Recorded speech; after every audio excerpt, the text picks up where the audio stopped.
जिन लोगों ने आज़ादी की लड़ाई लड़ी वो अपने लिए नहीं लड़ी, वो आज़ाद थे।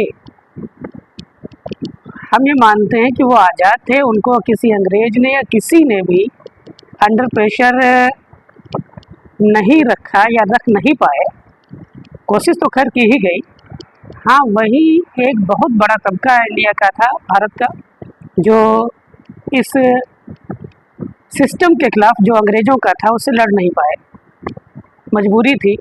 लेकिन उसमें बहुत बड़ी संख्या ऐसी थी जो अंग्रेज़ों के खिलाफ लड़ने के लिए तैयार थे, संघर्ष करते थे, बराबर उनसे हर मोड़ पर मुकाबला करते थे। तो ये मान कर चलिए, उन लोगों ने चाहे जितना दौर गुजरा हो अंग्रेज़ों का, चाहे जिसका भी दौर गुजरा हो राजा महाराजाओं का, जब उन्होंने सिस्टम के खिलाफ लड़ाई छेड़ दी थी तो 1 पीढ़ी, 2 पीढ़ी, 3 पीढ़ी, 10 पीढ़ी उनकी गुजरती चली गई। कभी भी उन्होंने गुलामी एक्सेप्ट नहीं की। उन्होंने जो भी लड़ाई लड़ी वो खुद तो आज़ाद थे पहले से भी। जो हम कहते हैं गुलामी का दौर हमारा रहा, उस दौर में भी वो आज़ाद थे। और जो लड़ाई लड़ी उन्होंने, तो जो जितने परसेंट लोग इंडिया में अंग्रेज़ों की गुलामी एक्सेप्ट कर चुके थे, उनके मातहत हो चुके थे, उनके लिए लड़ाई लड़ी है। अंग्रेज यही कहना चाहते थे कि आप इनके लिए लड़ाई क्यों लड़ रहे हैं, आप सक्षम है, ठीक है, मैं आपको सारी फैसिलिटी दे रहा हूँ। जो ताकतवर था उस दौर में इंडिया का, उसको अंग्रेज़ों ने ज़्यादा परेशान नहीं किया। वो कह रहे कि तुम आप जियो ठीक है, लेकिन जो मेरे अंडर में रह करके जी उसको आप एज इट इज़ छोड़ दीजिए। लेकिन उनके हक के लिए भी लड़ाई लड़ी है उन लोगों ने जिनके नाम आप बहुत अच्छी तरीके से जानते हैं। आप ये खुद सोचिए, अगर आप कहते हो भारत गुलाम था तो उसमें वो संख्या भी आ जाती है, वो पर्सन भी आ जाते हैं जिन लोगों ने गुलामी एक्सेप्ट नहीं की थी। मेरा सीधा सीधा कहने का मतलब यही है। आप इस तरीके से कहना छोड़ दें कि भारत गुलाम था, भारत आज़ाद हुआ। ये मान लीजिए इंडिपेंडेंस डे हम मनाते हैं, सन 15 अगस्त 1947 को हम आत्मनिर्भर बने थे। अंग्रेज़ों ने अपनी पूरी तरीके से जो भी उनकी ताकतें थी वो ख़त्म हो गई। भारत ने अपने कायदे कवानीन लागू किए, जो भी कानून होते हैं उसको बनाया और सिस्टमेटिक तरीके से वो चलता रहा। अब ज़रा एक और प्रोसेस पर ध्यान दीजिए, क्या वो प्रोसेस आज ख़त्म हो चुकी है? अंग्रेज़ों ने जिन हिस्सों पर या जिन लोगों पर अपनी सत्ता चलाई थी, जिनको अपना गुलाम बनाया था, उस मेंटालिटी के लोग आज भी गुलाम बने हुए हैं। इसमें मुझे कहने में कोई भी एतराज़ नहीं है। गुलामी का वो नज़रिया जो अंग्रेज़ों के खिलाफ हमारा हुआ करता था, नज़रिया केवल बदल दिया गया है। पहले हम पर अंग्रेज़ शासन करते थे, उसके बाद इंडिया में जमींदारी प्रथा आई।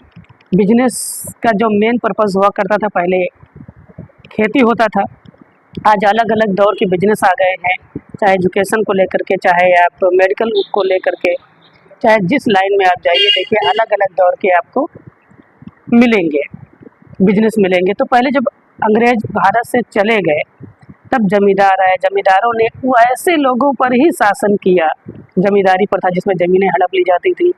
एक किसान को अपनी ही ज़मीन पर खेती करने के लिए साहूकार से काफ़ी कुछ उधार लेना पड़ता था, और उसके बाद क्या क्या होता था वो आपने फिल्मों में भी देखा होगा और रियल लाइफ में भी कुछ जो बूढ़े हैं, एजेड हैं, वो बताते भी होंगे या उन्होंने महसूस भी किया होगा। एक बात आप ये समझ लीजिए कि जमींदारों ने वैसा ही सलूक किया जैसा अंग्रेज़ करते थे उन्हीं लोगों के ऊपर जिनके ऊपर लगभग जमींदार लोग करते थे। फिर उसके बाद ये कॉर्पोरेट्स आए, कुछ फैक्ट्रीज, कुछ कंपनीज आई, सिस्टम ऐसे ऐसे बनते चले गए।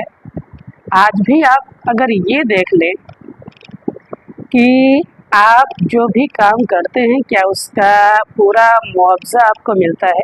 अंग्रेज भी काम देते थे, वो भी सैलरी दिया करते थे, नौकरी वो भी देते थे, काम के लिए मजदूरी देते थे।